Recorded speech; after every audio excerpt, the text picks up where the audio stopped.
Hello and welcome to another Conversations with Dr. Westman.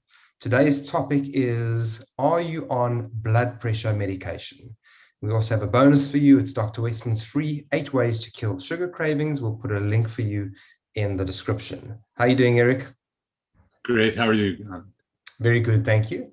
So today we're going to be talking about blood pressure medications and how a low carb or keto diet affects this. One of the medications that need to be monitored by your doctor is blood pressure medication. Why is this so important? Right. Well, blood pressure has become so common.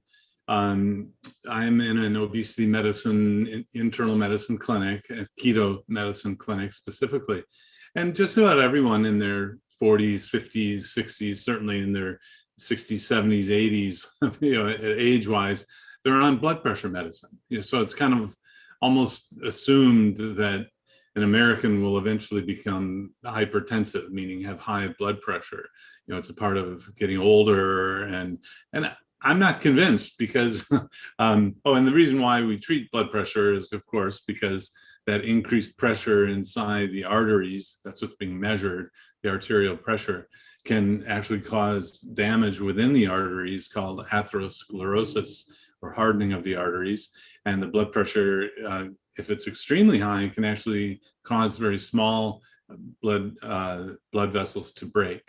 And that can cause a heart attack or a stroke, and those can be devastating for someone's health. So blood pressure is really important to measure. It's actually kind of fascinating to think of who found out about measuring the blood pressure. That's a whole nother story, but the blood pressure is important to monitor and to treat. The thing is, you don't have to use medication to treat blood pressure. There are other ways to do it. The lifestyle management of blood pressure is, I think, underutilized and under prescribed by physicians today because we have so many very cheap medications. It's easier for a doctor to, oh, your blood pressure's high, here, take this pill. And that's where I want you to pause, or, even before you're on a pill, ask the doctor, well, is there another way to go about treating the blood pressure? And hopefully they'll say, yeah, if you do an effective lifestyle. Now, the doctor might not know about effective lifestyle treatment, so you might have to do a little homework about that. But the reason I'm so confident about this is I see people come to me on multiple blood pressure medicines, and I can help them monitor the blood pressure at home and get them off the medications as they're improving their health with the weight loss and the metabolic changes that happen on a keto lifestyle. So I see that routinely in my office, that we can actually get people off medication and they no longer have high blood pressure just by lifestyle without medications. Now, for folks that are currently on blood pressure medication, what type of side effects, or are there any side effects for these type of folks that are taking this medication? Well, and I would be, I wouldn't be criticizing the medication approach of blood pressure if it was a perfect kind of approach, but it's not. I mean, the medicines can have side effects.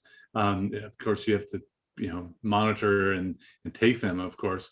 A lot of the blood pressure medicines are side effect free, which makes it even more, it makes it easier for a doctor to just give pills, right? You don't have to change much, just take this pill. Remember, if you change the lifestyle, you won't need the pills at all.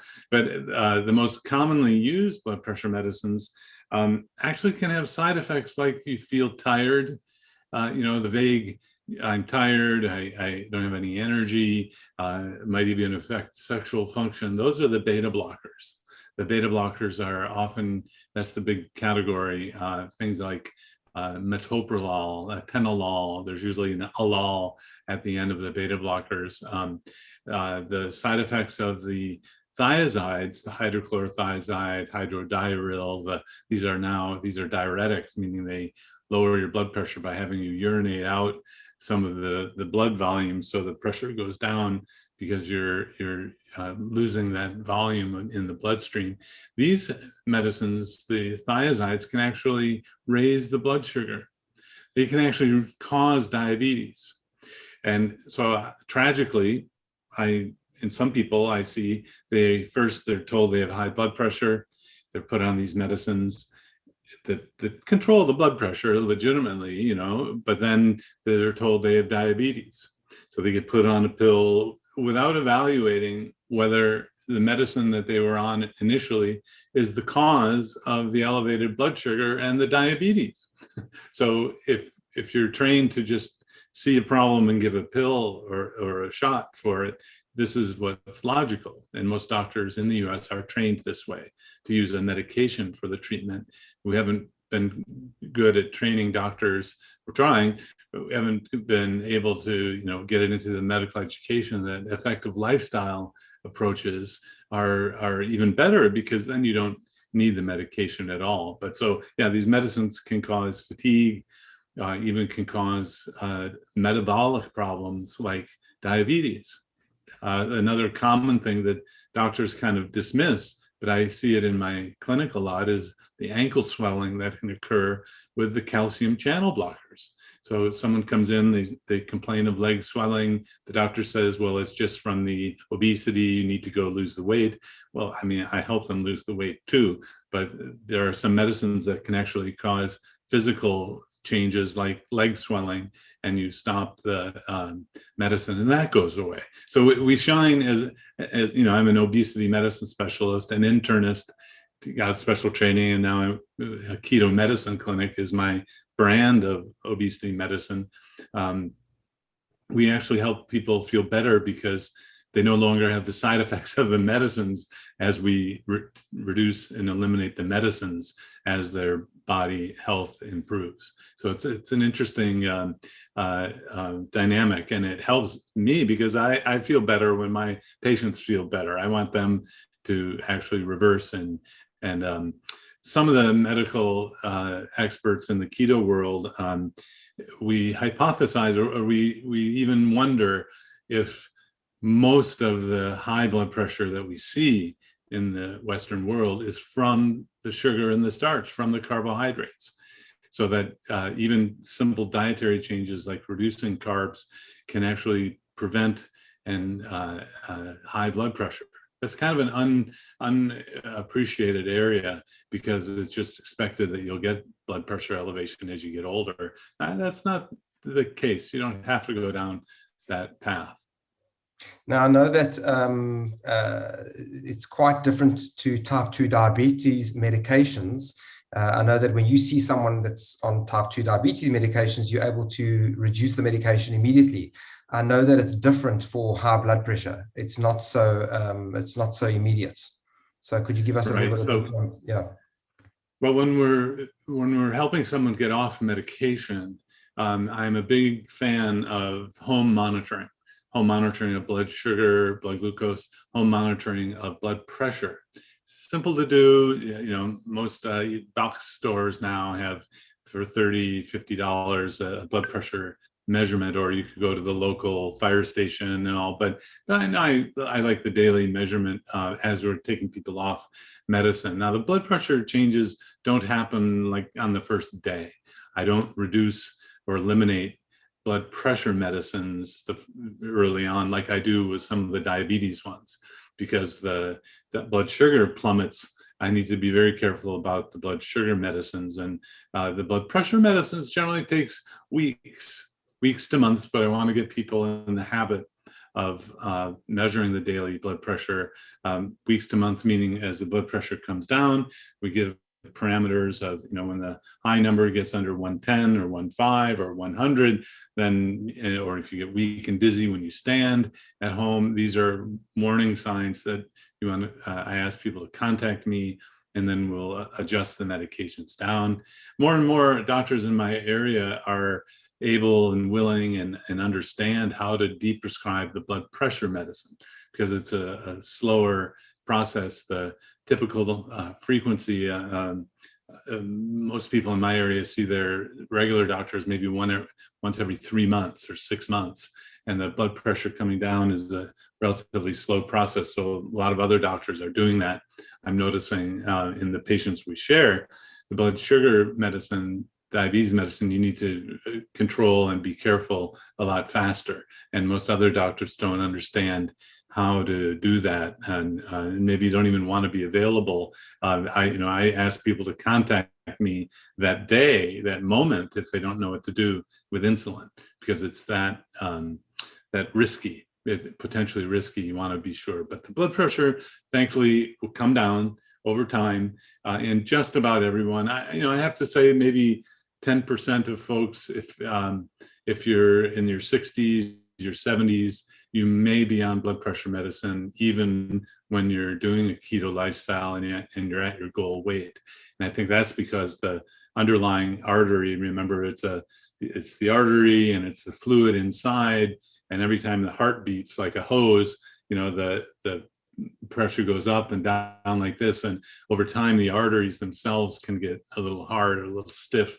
And that's what makes the blood pressure elevated, even when you're doing a keto lifestyle. And so I can't guarantee people will get off the medicine, but I'm optimistic about it. And, a lot of times people haven't been told that. They've been told you're going to be on this forever. I've never seen anyone get better off medications for high blood pressure. But that's because the doctor doesn't really know about effective lifestyle tools like the keto diet is, So if the doctor even says you need a blood pressure medicine, you're not even on one yet, ask if there are alternative treatments. All of the guidelines say lifestyle is the first thing that you try, but most doctors have a fatalistic, no, none of my patients can do lifestyle change, they're so difficult. And so that's sad, or that's even, kind of arrogant if the doctor is thinking that you're not going to do it, or that, well, you can't do it, or all of the lifestyle changes are difficult, because they don't have to be difficult. And actually, they can be easy and tasty. And I mean, we've talked about that in other videos, right? But I wish a doctor would at least understand that there are effective lifestyles, and maybe even introduce them into their own practice.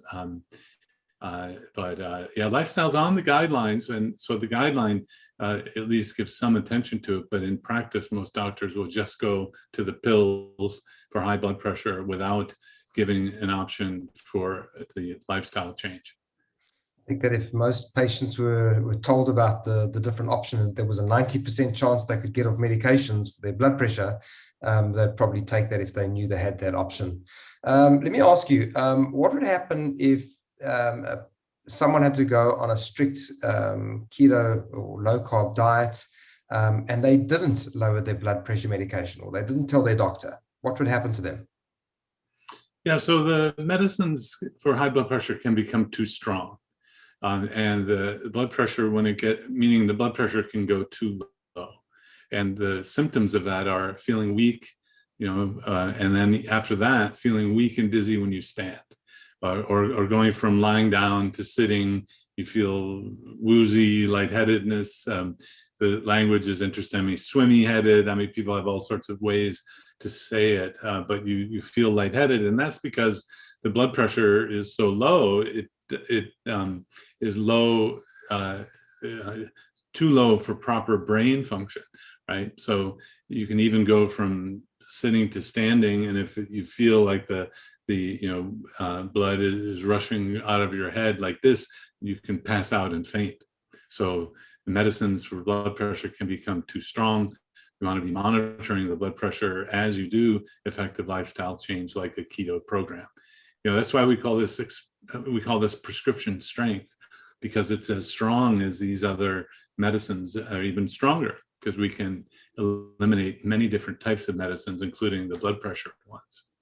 So final question is, what does someone do if their doctor doesn't know about the lifestyle option, but they want to start the program? What do they tell their doctor? How do they get help so that they can be monitored to lower their blood pressure? What advice can you give them? Yeah, in any case where the doctor is going to start a medication for really any disease, you can ask, are there any alternatives? And if they don't understand or don't have an alternative, say, well, thank you. Can I wait and do some of my own research? And if it's an urgent condition, you need the medicine.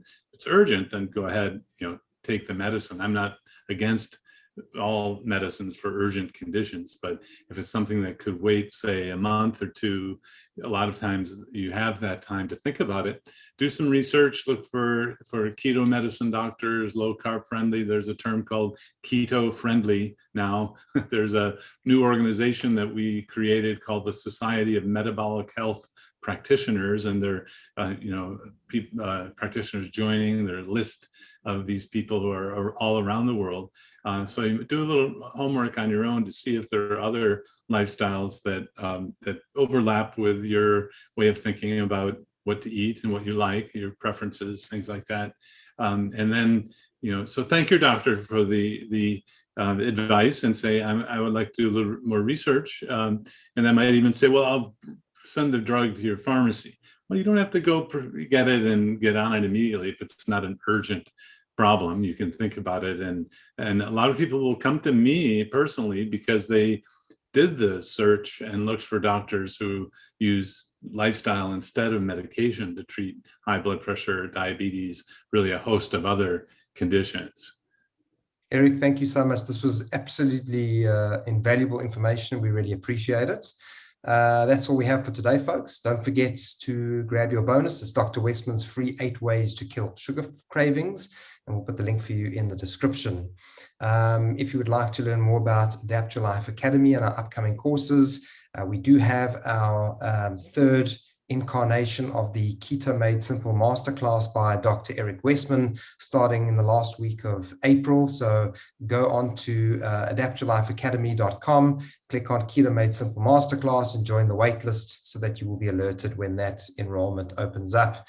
Eric, thank you so much. It's always wonderful to chat with you. And until next week, this is us signing off. Thank you so much. Thank you, Glenn. If you like this video, you're going to love our Adapt Your Life Academy, so click on the link in the description to find out more.